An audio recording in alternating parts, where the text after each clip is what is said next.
जय Shri Krishna, Radhe Radhe. Welcome back to my channel, जहां हम बात करते हैं लड्डू गोपाल के भोग, वस्त्र और श्रृंगार के बारे में, पूजा पाठ से रिलेटेड। कैसे हैं आप सब? उम्मीद करती हूँ आप सब बहुत अच्छे होंगे और ठाकुर जी की कृपा आप सब पर बनी रहे। आप सब यूँ ही हंसते मुस्कुराते रहें, स्वस्थ रहें, मस्त रहें। और वीडियो पसंद आए तो लाइक कीजिएगा, कमेंट कीजिए और ज़्यादा से ज़्यादा शेयर कीजिएगा। और अगर चैनल से नए जुड़े हैं तो चैनल को सब्सक्राइब कर लीजिएगा, ताकि आने वाली वीडियो का नोटिफिकेशन समय से आपके पास पहुंचता रहे। तो चलिए हम वीडियो शुरू करते हैं।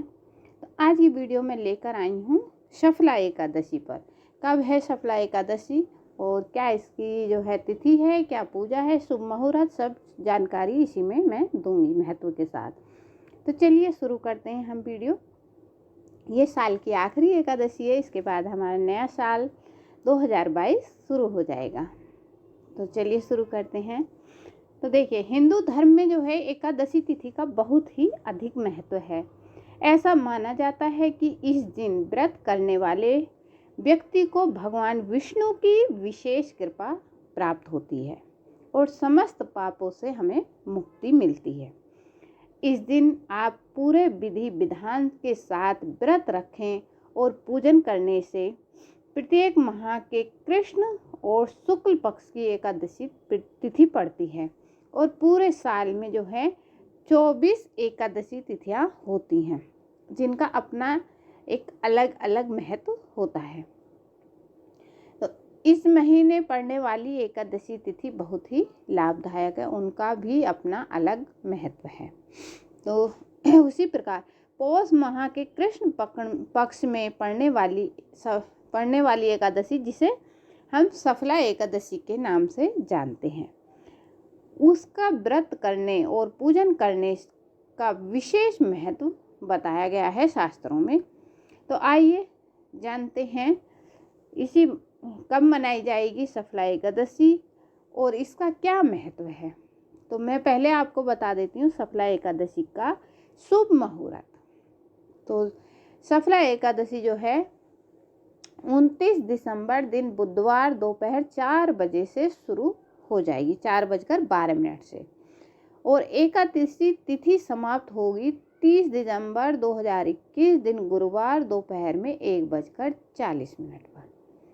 और सफला एकादशी का पारण मुहूर्त जो होगा वो 31 दिसंबर को शुक्रवार में प्रातः सुबह 7:14 से प्रातः 9:18 तक रहेगा, क्योंकि उदया तिथि में यह एकादशी तिथि 30 दिसंबर को पड़ेगी।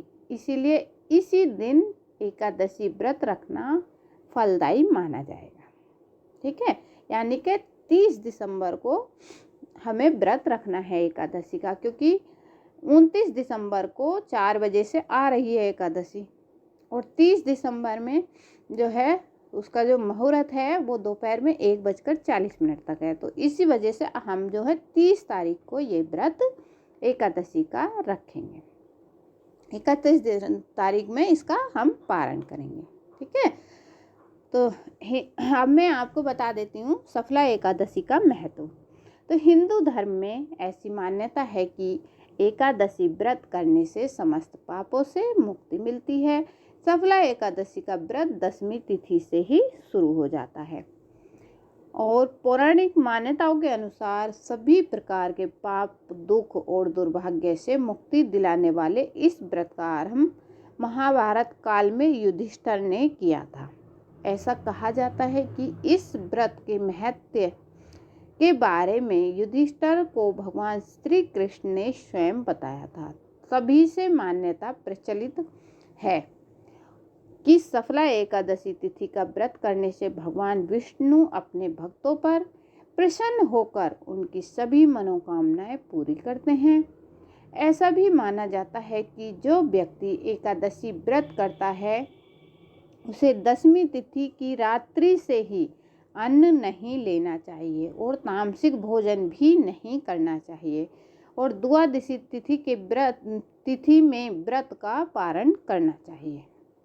तो ये था महत्व सफला एकादशी का।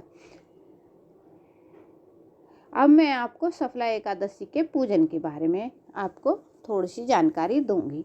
वैसे तो मेरी काफ़ी वीडियो पड़ी हुई हैं इस पर, पूजा के ऊपर, तो चलिए शुरू करते हैं। तो इस दिन प्रातः जल्दी उठकर स्नान आदि से निवृत्त होकर साफ वस्त्र धारण कर लें, घर के मंदिर की सफाई करें और सभी भगवानों को स्नान कराएं। और अलग मतलब साफ वस्त्र भगवान को भी पहनाने चाहिए स्नान कराकर। हो सके तो पीले वस्त्र आप अवश्य पहनाएं। सभी भगवानों को नए वस्त्रों से सुसज्जित करें। सफला एकादशी वाले दिन भगवान विष्णु को पहले गाय के दूध से फिर शंख में गंगा जल भरकर स्नान कराइए। इसके बाद श्री हरि को पीले रंग के वस्त्रों से सजाएं। भगवान को धूप दीप नैवेद्य समर्पित करें और भोग में तुलसी दल अवश्य शामिल करें। जिस चीज़ का भी आप भोग लगाएं, क्योंकि एकादशी को अन्न का भोग नहीं लगता है, फलाहार भोग लगता है, लेकिन उसमें भी तुलसी पत्र होना आवश्यक है। जैसे कि साबूदाने की खीर का भी भोग लगा सकते हैं आप। और मतलब जो भी आप भोग लगाएं उन्हें उसमें आप अवश्य हो सके तो केसर और तुलसी पत्र का जरूर आप प्रयोग करें। ठीक है। व्रत वाले दिन भगवान विष्णु की कृपा पाने के लिए विष्णु सहस्त्र नाम का भी पाठ करें। घर के कल्याण की प्रार्थना करते हुए व्रत का पालन करें और अगले दिन आप व्रत का पारण करें। ठीक है। अब सफला एकादशी की व्रत कथा सुना देती हूँ। सफला एकादशी की कथा के अनुसार प्राचीन काल में चंपावती नामक नगरी में एक महिष्मान नामक का एक राजा हुआ करता था। उसके 4 पुत्रों में सबसे बड़ा पुत्र लुम्पक नाम बहुत ही पापी था। वह अक्सर अधार्मिक कार्यों में लिप्त रहता था और देवी देवताओं की निंदा किया करता था। एक दिन राजा महिष्मान ने लुम्पक के गलत कार्यों से परेशान होकर उसे राज्य से बाहर निकाल दिया। लुम्पक जंगलों में जाकर पशुओं का मांस व फल आदि को खाकर जीवन निर्वाह करने लगा। एक बार वह पौष माह के कृष्ण पक्ष की 10वीं तिथि पर ठंड के कारण मूर्छित हो गया और दूसरे दिन जब सफला एकादशी वाले दिन दोपहर को उसको होश आया तो भूख मिटाने के लिए लुम्पक ने आसपास के पेड़ों से गिरे हुए कुछ फल को इकट्ठा करने के लिए चला गया। और जब वह फलों को इकट्ठा करके पीपल के नीचे पहुंचा तो उसने अनजाने में ही उन फलों को पीपल के पेड़ के नीचे रखकर भगवान विष्णु से निवेदन किया कि इन फलों से भगवान विष्णु संतुष्ट हों। अनजाने में ही लुम्पक द्वारा कही गई इस बात से भगवान विष्णु की कृपा दिलाने वाली सफला एकादशी व्रत का संपन्न हो गया, जिसके बाद भगवान विष्णु की कृपा से लुम्पक को राज्य धन संपत्ति समेत सभी प्रकार के सुख प्राप्त हुए। तो ये थी सफला एकादशी की कथा। इस प्रकार सफला एकादशी व्रत जीवन में सफल बनाने और सभी कष्टों से मुक्ति दिलाने वाला व्रत बन गया, जिसे श्रद्धा पूर्वक करने से भगवान विष्णु की अनुकंपा प्राप्त होने लगी। अगर आपको यह वीडियो पसंद आए तो वीडियो को लाइक कीजिएगा, कमेंट कीजिएगा और ज़्यादा से ज़्यादा शेयर कीजिएगा। तो मैं मिलूंगी न्यू वीडियो के साथ। जय श्री कृष्णा, राधे राधे।